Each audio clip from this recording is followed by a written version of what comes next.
Let's move to matters transport.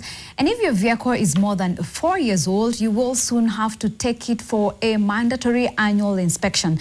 The National Transport and Safety Authority says the exercise begins on 1st of July, with motorists who fail to comply risking prosecution, fines, jail terms, and even being barred from using their vehicles on the Kenyan roads. David Mudoka has details of that story.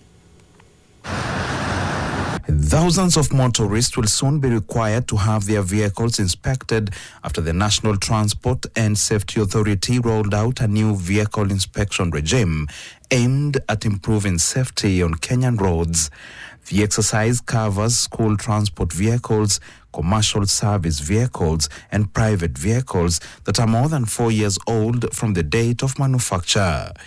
However, while owners of private vehicles can begin booking inspection appointments through the eCitizen platform from July 1st, NTSA says enforcement of the mandatory inspection requirement for private vehicles will be communicated at a later date. Time span yenye wanatufinya. There is no way me as a person who relies on that matatu to put food on my table, you tell me that on 1st you are going to take my car out, you are going to inspect it.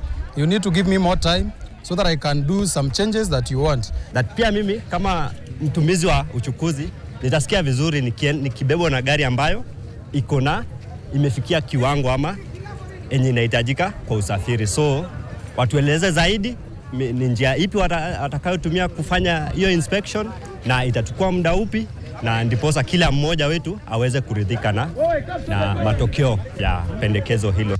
Once enforcement begins, motorists who fail to subject their vehicles to mandatory inspection could attract prosecution, a fine of up to 20,000 shillings, imprisonment for up to 6 months, or both.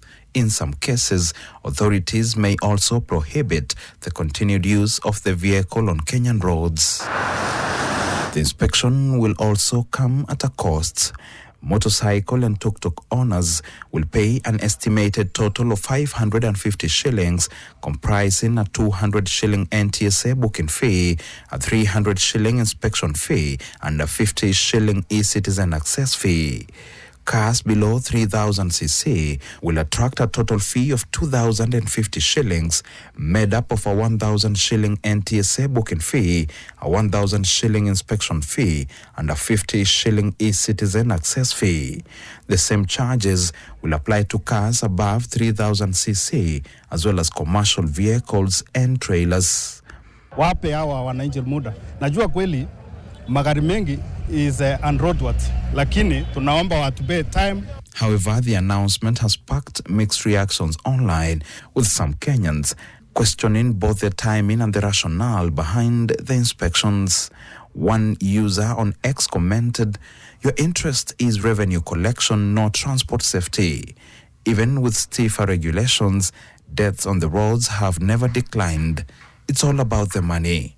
Another wrote, "Wouldn't it be easier to first inspect cars that are visibly defective on the road rather than a broad brush for all cars? Also, what does the checklist look like to identify a vehicle as defective? You need to be clear on this first."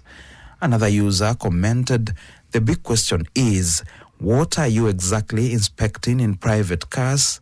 Extortionists. So many unroad with the lorries and matatus, but wait, there is a cash cow in private cars." NTSA has directed motorists to book inspection appointments exclusively through the eCitizen platform, adding that it has not licensed any private firms to offer motor vehicle inspection services. David Muthoka, NTV, Nairobi.